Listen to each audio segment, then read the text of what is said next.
Good morning, and thank you so much for joining us yet again for another COVID-19 health discussion. We thank you for your patience.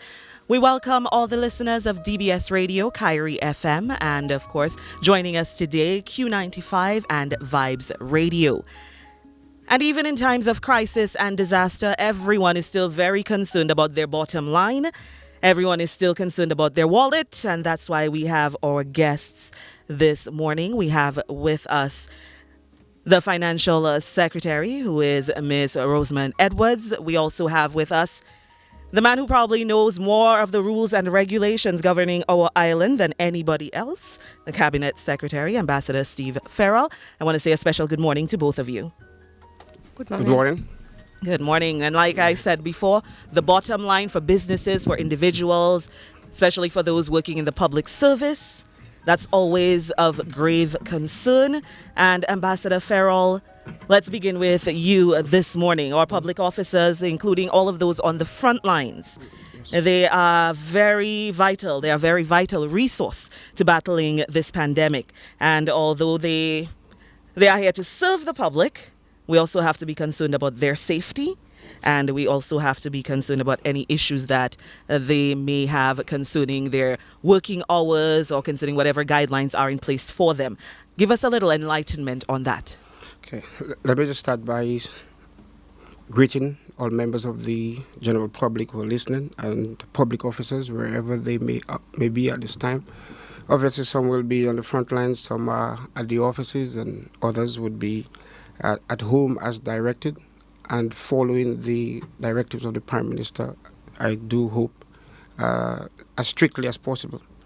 We are actually here as a follow-up to the briefing Honorable Prime Minister had on Wednesday when he announced that the Financial Secretary and myself would have been online to discuss the details of the public service guidelines and provision of services to the public, and the Financial Secretary obviously on the tax matters and other issues raised at the press briefing, along with some observations and matters relating to private sector relations. So I'd like again to just thank every public officer who is on the front line, especially those on the front line, and those who are assisting directly or indirectly with the country's fight against the COVID virus. I would like to probably just highlight a few directives and guidelines echoed by the Prime Minister, and this time to give some clarification, especially to the some details on the definition of working at home for the next 14 days, and a number of people called on some explanation for the underlying health conditions, and I think I had a few concerns raised by employees of state-owned enterprises. So I'd like to start probably by reaffirming the guidelines that for the next 14 days, which commenced on March 26th, and I think would end on April 8th, based on the announcement of the Honourable Prime Minister, that all public officers are expected to work from home, except for all critical services such as the police, fire, and ambulance, healthcare workers, and those who are directed to report to ensure that critical public services are provided as needed. I need to clarify that because a number of public officers are calling to get an understanding of what that means. So this is the official interpretation of the 14-day at home. So we are working at home for 14 days, and those exceptions are for the critical services, the essential services, and for those people who will be directed. So the permanent secretary will direct who they want to be at work. And I need to clarify that. We also had a lot of issues raised on the issue of unhealthy, underlying health conditions. I think with regards to the interpretation, I need to clarify also that the condition in question must be one that existed prior to the announcement, certified by a registered medical doctor, and recorded by the department in the form of some valid medical certificate. So we're not looking for people to create underlying health conditions. It is a condition that I think should be known to the department most likely, or pre-existing, kind of prior to the announcement made by the Honorable Prime Minister. I hope that clarifies the number of requests I've had to clarify this matter. So people can't call in now or beyond the 14 days and claim an underlying health condition. I also wanted to clear a few people who called from statutory corporations, state-owned enterprises. I just wish to remind them that although the guidelines of the Honorable Prime Minister for the entire island, the interpretation of it, as I'm giving now for public officers, would have to come from the management of those enterprises. So they should check with management, the board of directors, or the executive officers to give them further interpretation. I wish to also alert permanent secretaries and all those officers who are supposed to be coming at home that it's very important that they observe the protocols and guidelines that we give in response to for staff in response to the virus, and that permanent secretaries should ensure that those persons are coming to work via a safe mode of transportation, and that they observe the guidelines. If there's any critical issue, I think arrangements will have to be made to get them to the office. We have to ensure that they do the physical distancing and safe hygiene. If that is a problem, then we have to make sure that we get them to work in a rather safe condition. One appeal I would make to public officers, though, is that we have an added responsibility as employees of the state. We are scattered strategically all over the country. Many of us are field officers who interact as a matter of course with several members of the community, including especially people like the district development officers and welfare officers. I'm really appealing that we join forces and ensure that people use the contact information that they have to ensure that nationally we observe the guidelines and to ensure that people stay home and that people practice safe hygiene and that people are not encouraged to play dominoes. I notice people are still playing dominoes outside. I notice that some people are still having their usual drinks and in close proximity, even after the announcement of the Honorable Prime Minister. I think we are effectively and strategically placed as public officers all over the island to do a little more and add it to our responsibilities and to take that state responsibility to ensure that our communities remain safe. The next 14 days are crucial. I think it would be beneficial if everybody takes it seriously. If we can discipline ourselves within the next 14 days, I think the national response would have been advanced to a degree that people can feel safe much sooner than we expect. I would want to just let the general public know that we have made arrangements to provide services. The rule is that people should not come out if they don't have to. But for the critical services and the urgent one, I mean outside health, we have, well, I wouldn't call it a hotline. I would say general inquiries. I'll leave hotline for the Ministry of Health. Those hotlines still remain, so I don't want to confuse them with the ones that we will give now. But we have general inquiries. I will give the numbers probably towards the end of the program. And we have one email address and 2 telephones. What they will do is to be able to guide the members of the public to either the email address or contact information of the ministries. Obviously, those who are already clients would have had the ministry's email address, and I just want to advise that all of those would still be in operations, even if the specific officers are at home, and therefore we will be in a position to respond to queries and issues raised on those hotlines, on those general inquiry numbers. I don't want to call them. So for our email address really is a connect to government address. So we want to make sure that people make the distinction between this contact and the hotmail. The hotmail for health remains the hotmail for health, a hotline for health, and therefore we encourage people who have issues for COVID to stick to the established hotlines. Those we are giving now are for those people who may have urgent inquiries as it relates to government services. We've made efforts with our ICT unit also, to provide most of the major forms on the government website, and to make sure that those forms are accessible in the event that they would be required for any transaction at the time. The financial secretary will talk a little more on taxes, but I think there is a e-service for taxes, and she will give us more details on that. In terms of the action of the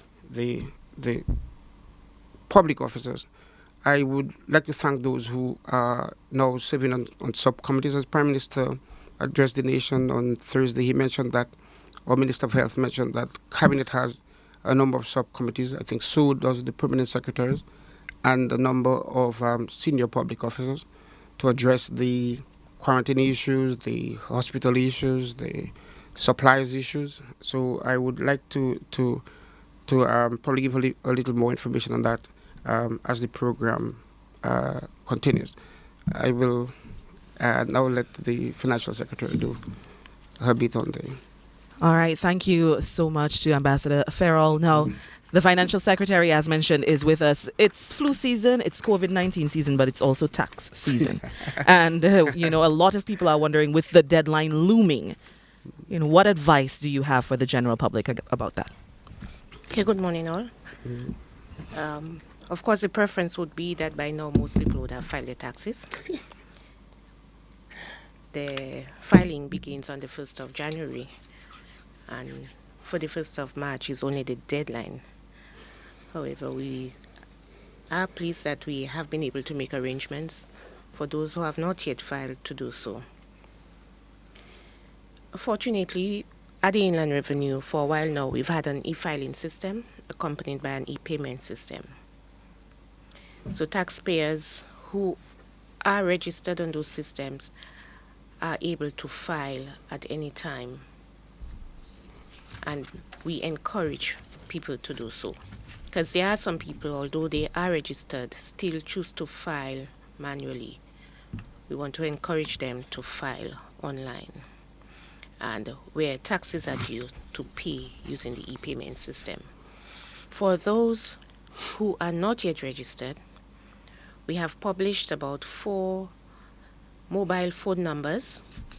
You would have seen a WhatsApp message going around, and I will repeat some of those numbers, where people and taxpayers can call, and an officer will respond and give guidance as to how they can register for e-filing and e-payments. So those who are not yet registered, we will accommodate for e-filing and e-payment. Outside of that, we will accept appointments, and the same numbers may be used to call the office, and the taxpayer would be directed to a time that would be convenient or suitable for them to be seen by someone at the Inland Revenue. We have to bear in mind that the social distancing requires there be distance between and among all peoples. So if the staff is reduced, then we do not have all of the staff to provide all of the services in the same way. And at the same time, we can't say let's do reduced hours, because then it creates a build-up of people. And so we prefer that people who definitely or absolutely must come into the department, that they do so by appointment, so we manage the number of people at any one time. But this is a last case scenario. The preference is for those who have already registered to use the e-filing and e-payment system, and those who have not registered to take up the opportunity to do so. The numbers as they exist now are 285-6849, 285-6852, 285-6896, 285-6899. Now, all personal income tax and corporate income tax payers with fiscal periods that would have ended in December would be well aware that they would be due to file by the 31st of March 2020. A late filing penalty fee is applied for those who would normally apply or file late. Because of the current circumstances, bearing in mind there may be some technological issues, etc., etc., the late filing fee would be waived for a period of 2 months. It doesn't mean that you should not attempt to file on time. We have to bear in mind that the operations of government must continue, and if we delay, then obviously it affects other things within the government framework. So we encourage as much as possible that people keep to the timelines and the deadlines. However, knowing what the circumstances are, we will allow for the late filing penalty fee not to be applied for a period of 2 months. For taxpayers of the value-added tax, you are required to file every month by the 20th of the month. So today is the 27th of March, and so we would have expected that all taxpayers should have filed by the 20th of March. The Value Added Tax Act does allow the Comptroller of Customs of Inland Revenue to grant an extension. That extension will be considered on a month-by-month basis, but only for the period beginning 20th of April. So if you have not filed for the period ending 20th of March, you would be subject to all the penalties and everything else. You won't receive an extension because at that date, there were no circumstances that prevented you from filing. However, if come the 20th of April, we continue to be in the current situation where we have to refrain from full operations, an extension will be considered for those taxpayers who apply.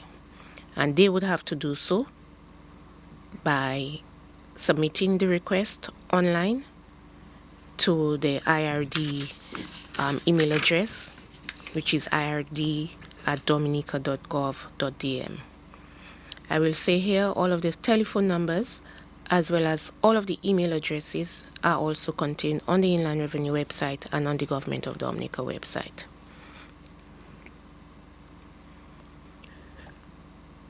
Driver's license, which is normally issued at the Inland Revenue offices on behalf of the licensing authority, would not be issued during that period. However, if a person who is already on the e-payment system or who becomes registered wishes to pay for the driver's license, that can be accommodated. And like I said, any other engagement of the Inland Revenue would have to be done via appointments. Those taxpayers who do prepayments, there are some taxpayers who pay on a quarterly basis. Again, we don't know how long this will last for. We hope it will be for a short period. They have access to the e-payment portal as well. In the case of the Customs Division, it is the intention that the receipt of cargo continues, so that the customs will have staff available to clear ships coming in with cargo and or special charters related to medical and other necessary supplies.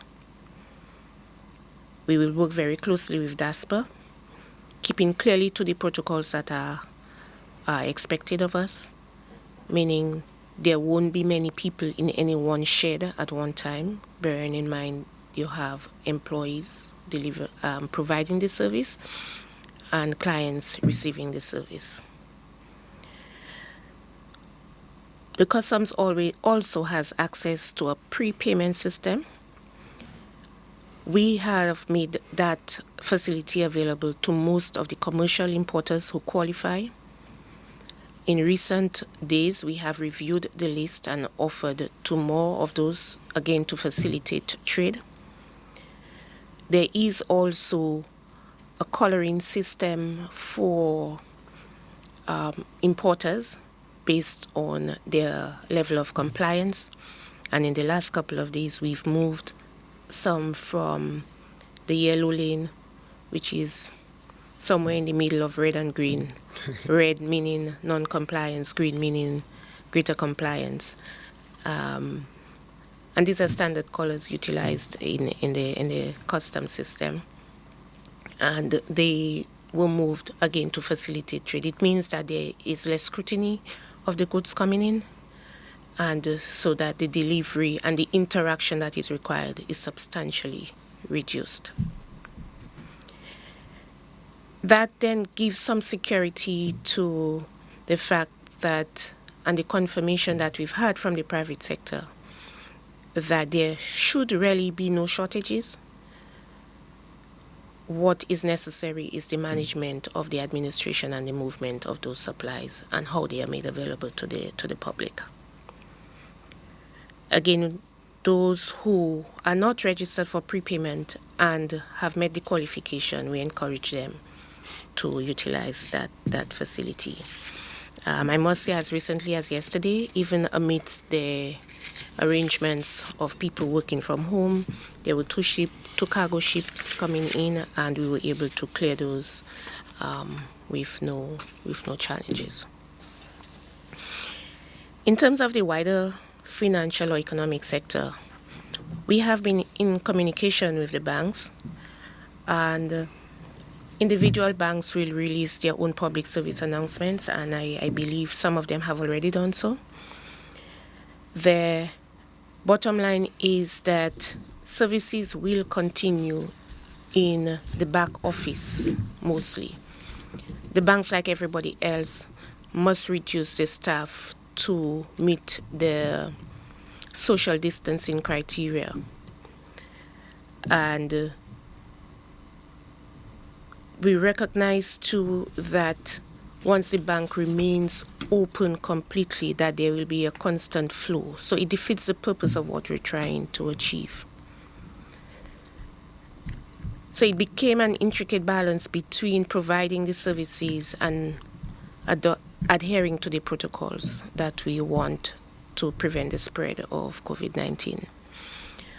And so the banks will make available full commercial or service to commercial customers and the government to ensure that trade and economic activity continues to the extent that both these entities would like to do so. And anyone else requiring service from the bank would make an appointment.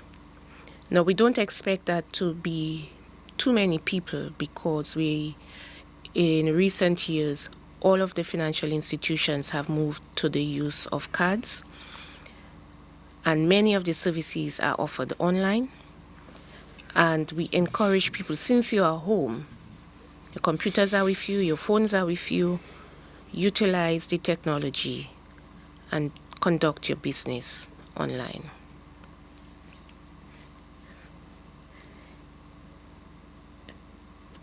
By and large, institutions will remain open between 8 and 1, but conducting the business in the way that I have just explained. In respect to the commercial retail sector, again, individual institutions will package their services, and we've seen a number of them um, coming up with innovative ways to do so. Government wants to ensure that food is always available, medication is always available. And to the extent that government can facilitate, government will do so. And we have the word of the Dominican Association of Industry and Commerce that the retail sector will continue to provide service as long as it is possible and safe to do so, knowing full well we will be restricted by the number of people who can enter any of the buildings at any time, that some may regulate the number of people in the queues at any time, and the general public is asked to help. If the queue is too long, then it might make sense to come at another time rather than too many of us being in the queue. So we need the support of the private sector. We know it's also month-end, and most utilities are due. Many people may not have had the time to pay their bills. While we cannot instruct, but we would in fact encourage that where bills may fall due over the next 2 weeks, the next 14 days, that there be no penalties to the citizens receiving the various services. Again, we do not expect that would apply if people have large outstanding amounts to any of the utilities or any agency, but recognizing that we're at the end of the month, which is traditionally when bills would be paid, some may find it difficult to do so. We acknowledge, again, that most of that can be done online, and we encourage people to utilize those facilities. And the various PSAs have indicated how that can be done. It's in the public domain, the information is in the public domain. We encourage people to make use of those services. But at the same time, we recognize that not everyone may yet be on the service, and we ask for some forbearance over the next 2 weeks. So fundamentally, what we're trying to do is to balance between the business continuity, continuing to provide public services, while ensuring that we do everything to prevent the spread of the disease. People must be out of circulation as much as possible. And we really hope that the population will understand the whole merit of staying indoors, staying out of circulation, and still living a fairly reasonable life because the services are provided otherwise. Yes. Now, for FS, I want to particularly commend you and your team, because this is a mammoth task that you have to, collaborate and partner with so many sectors to ensure that while services are still being provided, that the health and well-being of the general public is still taken into consideration. So I want to commend you. I want to commend all of those partners in both the public and private sector who have so willingly adhered to the advice that's been given. We see those lines everywhere outside of the pharmacy, the supermarkets, and it's there's a learning curve. And we all have to make the necessary adjustments as time goes by. And, at first we saw the lines where everyone was still close together, but now we're seeing, they even putting the markers for you where you need to do for the social distancing. So we want to commend the private and public sector for really, coming on board and really taking the bull by the horn, so to speak, and doing what needs to be done, not waiting for everything to be told to you as a directive or a command or, a law. but they recognize the importance, and they recognize that it's also their responsibility to protect their employees and the general public. So kudos to you and your staff, FS, and of course CAPSEC. Of course, the phone lines will be open very shortly for a few questions. Just a reminder of the numbers that you can call, and we want to again thank all our media partners for accommodating us every Monday, Wednesday, and Friday. 448-3284, 1-800-327-616-1327. And of course, the overseas line is 305-432-9744. Later on in the program, we'll remind you of what the hotline, the COVID-19 hotline numbers are. But just so as not to bombard you with too many numbers right now, these are the numbers that you need to call if you'd like to ask a question or air a concern. 448-3284, 1-800-327-616-1327, and of course the overseas line 305-432-9744. We already have a caller on the line. Good day, caller, you're live. Yes, good day. I just want to thank everyone for the government of Dominica for all of the hard work you all are doing. I have one question. Can you please advise the general public what is the reasoning behind not doing a complete shutdown? And this is based on the information that we're getting out of Italy and other communities, whereas they're saying that the way to actually curb this spread is to actually stop the movement of the people. So I'm just curious what that is. Thank you. I think the Prime Minister on Wednesday best explained the strategic approach that government is adopting. And I recall he first said we are driven by the Dominican situation, supported by the views and advice of experts. And he outlined some of the directives and policy decisions that government felt comfortable given the balance to take at this time. And he also assured that if there are more actions to be taken, that they would be taken, and that he had proceeded to advise the Attorney General to begin to prepare the legislative preparation, really, for in the event that we needed to have greater enforcement. That is the official position at this time, and I would take it that I think there is a briefing this evening, and the Honorable Prime Minister and health officials will again brief the press and the nation on where we are at this time. Thank you. Well, I would just add that he was also at pains to explain that there are various stages 0, 1, 2, 3, and there are different actions related to different stages, and within stages there are a series of actions that again hierarchical in nature. All right, thank you to you both for that response. We have another caller on the line. Caller, go ahead. Yes, good morning. I'd like to ask a question. Go right ahead. As an essential worker nurse that has an underlying condition that is non-diabetic, uncontrolled diabetes, what do you say to that person? Well, the policy takes care of everyone who has an underlying condition. I mean, you discuss with, first of all, that matter should be raised with the management of the Ministry of Health. And remember that the Prime Minister really advised that people with those conditions should be at home. However, what I try to do is this morning is to clarify what I think is the criteria for an underlying health condition.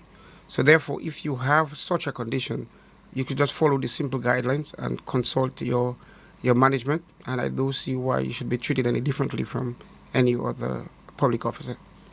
All right. Thank you so much, caller, for that. I hope that clarifies. You want to say something in addition to that, perhaps? Go ahead. No. Okay. All right. Well, we have another caller on the line. Caller, go right ahead. Yes, good morning. Very good program. Is there any regulations closing the banks at this time, or every bank will take its own decision in terms of, doing their own arrangement? Give us an update. Some persons are asking me if the bank is open now. The banks are governed under the Banking Act, And there is an arrangement between the bank and the central bank in terms of how bank closures are managed. As we speak, certain aspects of that arrangement were addressed by the governor of the central bank, where banks would make in the individual jurisdictions the best arrangements for the jurisdiction. So in the case of Dominica, the banks in general have taken the position that they will continue to provide services, but each institution would determine how those services are provided, and each institution would air or make public the specific way in which the services are provided. So I can refer to the National Bank, which has already indicated that it will deal with the government and commercial sector.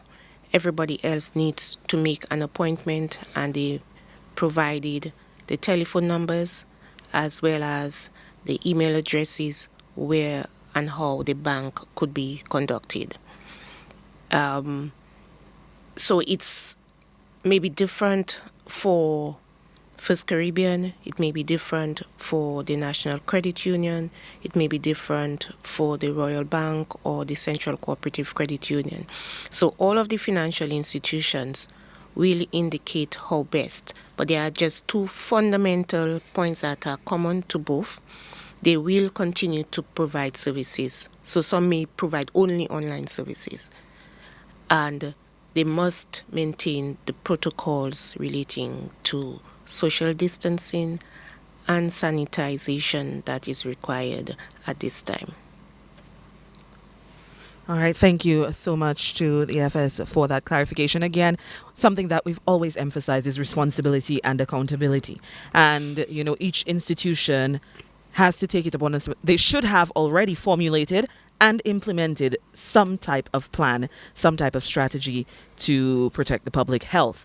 So we want to really stress on that if you as an institution have not done so, please do so. And if you have concerns, questions about the time that your bank is open or what services are still available, I'm sure there are employees still at the bank. You may call your institution directly, find out what their hours of operation are right now, if their ATMs are still functioning, what is their course of action, if you want very specific details about that. We have another caller on the line. Caller, good day.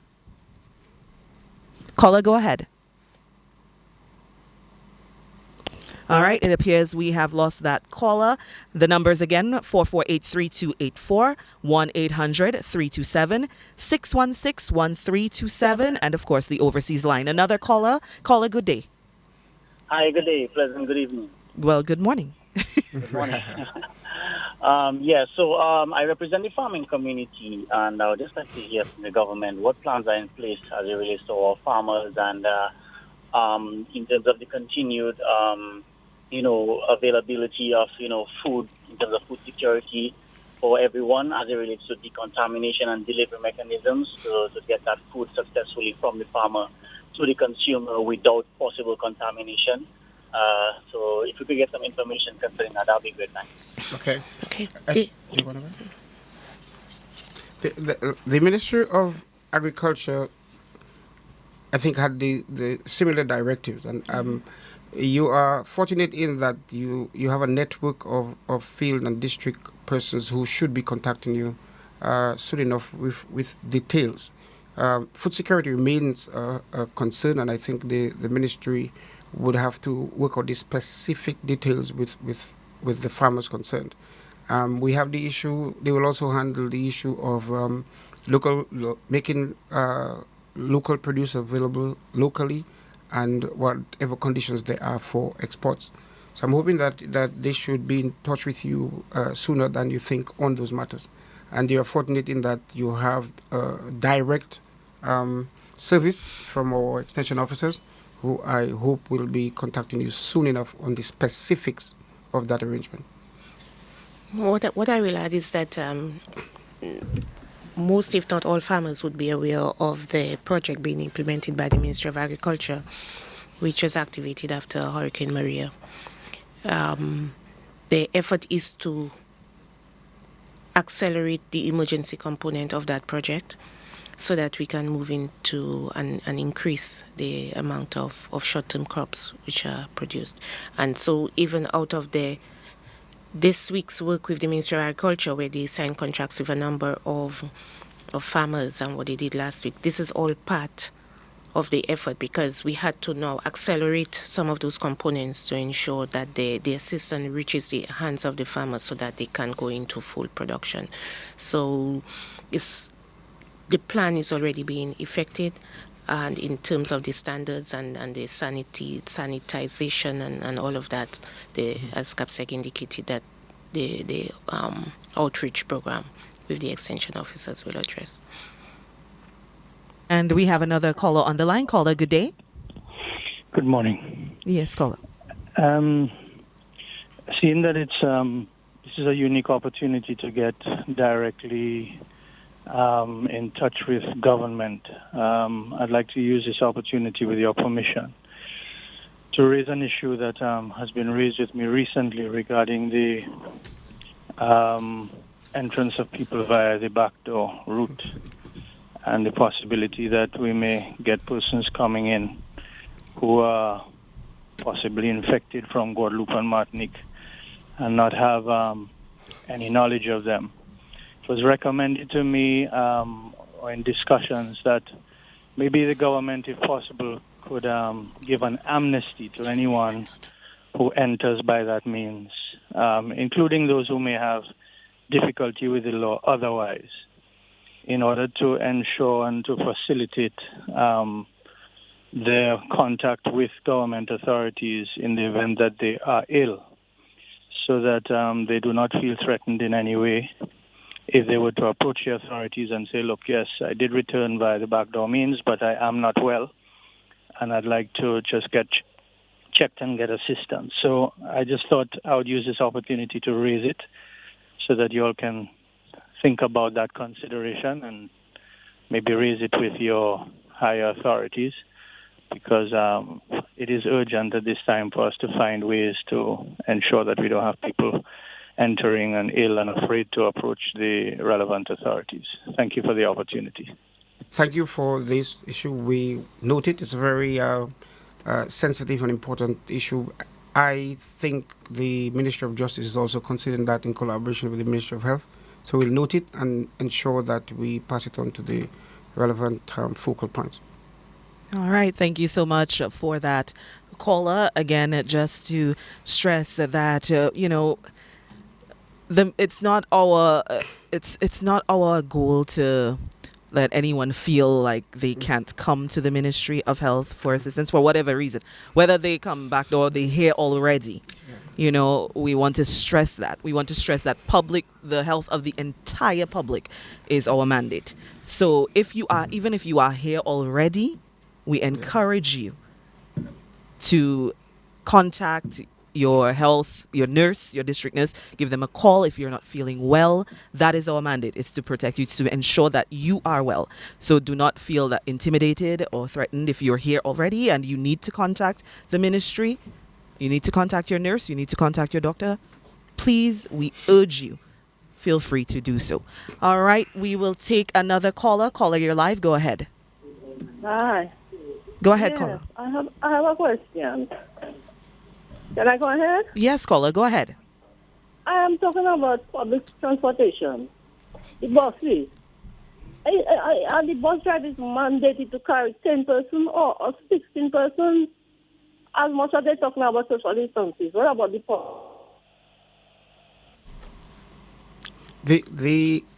The appeal and directive and policy of the government applies to all Dominicans and all businesses and all service providers. And I think the bus drivers are no exception. I can recall, I think one or two, I think it's the Canefield Mahu Bus Drivers Association did themselves put out an advisory directive. So the issue of social distancing remains a personal, community, business responsibility. And I appeal to people, please don't compromise it. It's a period of self-discipline, community caring, uh, caring for the safety of each other, and we should make sure we approach it in that context. If, however, you approach a bus that has 16 or 18 passengers, you also have a right and a duty not to go on that bus, and probably talk to your fellow driver who might be your friends from the community, and encourage them to discontinue the approach. All right. Thank you so much, caller. We have another caller on the line. Caller, go ahead. Good morning. Thank you for an informative and professional briefing. My question, many health workers have premorbid conditions like asthma, diabetes, and so on. Isn't the order for public officers with these conditions to stay at home apply to our health workers, including our nurses and midwives? Thank you. Well, you have the added advantage of being a health worker, but I explained that a few minutes ago. A caller had a similar concern. Again, if it's a health matter, the ministry must observe it and take the necessary actions. The risk is to Dominicans and anybody who has an underlying condition. All I said before is that it should be something that is certified and brought to the attention of the authority, and preferably in existence before the COVID announcement. Those are the safe guidelines. But I take it a person who is in the health service would even be better able to make those determinations. All right. Thank you so much for that, caller. We have a caller on the overseas line. Caller, good day. Hi, good day. Thank you for such an interesting forum. I just want to make my contribution and ask a question, please, if I could go ahead. We just want to ask at this time, are the ministries in, the quarantine period currently is for 2 weeks until April 8th, but supposing that it's extended to maybe 1 month, 2 months, 3 months, depending on the situation in Dominica, are the ministries discussing or already discussing or putting plans in place for various persons in the economy? For example, if people have gotten laid off from jobs, etc. That's my question. Okay. Coincidentally, the Prime Minister did address that matter, though briefly, by saying that an assessment will be made when necessary, and other economic and social impacts will be considered as they come up. So yes, and we too are considering, from the public service management point of view, the what ifs, and we'll also give the specific directive if and when that arises.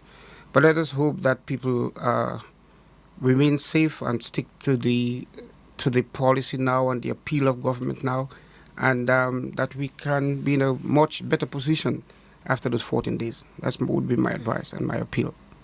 All right. Thank you so much. We have another caller on the line. Caller, good day. Caller, go ahead, please. That's CBS here? Yes, it is. Go ahead, caller. Okay. I hear bus driver said how is that he going and raise up the price from Granby to also from $7.5 to $7.50. I want to hear an answer about that, please. Thank you. Thank you so much. Okay. I think we have regulations and stuff for approving the bus fares in Dominica. I can assure you, when and if that's necessary, you'll get a formal announcement from the government authorities. All right. So are we saying that individual bus drivers are not allowed to raise the prices? They're not. Okay. They're not. So, caller, I hope that clarifies your question. And we have another caller on the line. Caller, good day. Hi, good morning. How are you? We're doing well, thank you. All right, thanks. I am not sure if that was discussed previously because I just tuned in, but I would like to know if there's any particular advice to the private sectors. I know that the gentleman is basically on the public workers, but what about the private sectors? I would like to know what are the plans, and should the private sector keep the workers home as well? What are the plans going forward? Thank you. The government has indicated what it as a policy for treating with the virus for the entire country, meaning that we all must practice the social distancing. We must all provide opportunities for proper sanitation broadly, which means the private sector is required to take the same precautions that the public sector. How the private sector does that, for the time being, is left to the private sector unless there is specific legislation that stipulates that. So each company, each agency, each bank will determine how it affects the policy of social distancing. Now, clearly, if social distancing is trying to have people away from each other, then in a building with too many people, you're not going to achieve that, and therefore they are likely to adopt a policy to have fewer people in the building at a time. How they do that is left to the individual institution, the individual agency. So government has not mandated the how, government has mandated what it is we need to do to stop the spread of the disease, which one of the items is to practice social distancing. So it applies to the private sector, it applies to the church, it applies to government, it applies to sporting agencies, and we can go on. All right, thank you so much. Let's take, as you may have noticed, we're running out of time very quickly. So let's take our final caller for today's program. Caller, go ahead. Hello, good afternoon. Hi, go ahead, caller. Thanks for calling in. Thank you. Thank you for the discussion. The question I had was concerning the tourism industry. As we know, borders have been locked down and travel has been limited to basically essential personnel. As we race closer down to 0% occupancy, I understand the need for the payment of taxes, but in this uncertain future, we're not too sure exactly how we have to come back and reevaluate. So my question is there anything that's put in place or will be put in place for the tourism sector as they are a special case? Soon they will be having the dry period for the summer, and it will reopen again in October. But they're going to be significantly hampered. I'm trying to find out, is there anything in place for the industry? Thank you. Okay, so let me first start by saying the two major taxes that are at play here are income taxes and the value-added tax. Income taxes, there are thresholds below which you won't pay tax. And corporate income tax, which would apply to tourism or any other business, you only pay tax if there is a profit. So if you have no business and you make no profits, then there's no tax due. But you must still file. More broadly, I would say that any event which occurs in a country, in an economy, has to be assessed. So there's a lot of it in the news, but what you hear on the news is just a tip of the back office operations and discussions which take place. The same applies to Dominica. An event of this nature has to be assessed comprehensively, analyzing the impacts, understanding the implications of not taking action or of any action that is taken. That's what happens in the background. What you see at the end is the policy decision that is made. And I refer again to the statement of the Prime Minister, which is sufficient, more than sufficient at this time, to confirm that the government continues to pay close attention to the situation. And if and when it is appropriate, announcements will be made. But the fact is there are things that must be done. There's information that must be available. And the priority of what needs to be done will also have to be determined. Thank you so much for that. And I want to thank both of my guests this morning for taking a little bit out of their day to come in and have these very essential, very vital discussions with the general public. Financial Secretary Rosamond Edwards and, of course, the Cabinet Secretary, Ambassador Steve Farrell. Thank you so much for your time. And like the Ambassador mentioned earlier, there's email, there's telephone that you may still contact the different ministries. And if you have questions that you'd like answered, if you'd like some direction as to what to do next, as far as the services are concerned, you may certainly reach out and call those numbers. You heard the Financial Secretary give the numbers of as well for the Inland Revenue and so forth, that you may contact them if you have questions about your filing or your financial situation, what you need to do. Feel free to contact them. Someone will respond to you and give you some directive. We want to also stress, as they've been doing, the importance of the social distancing. We can't say that enough.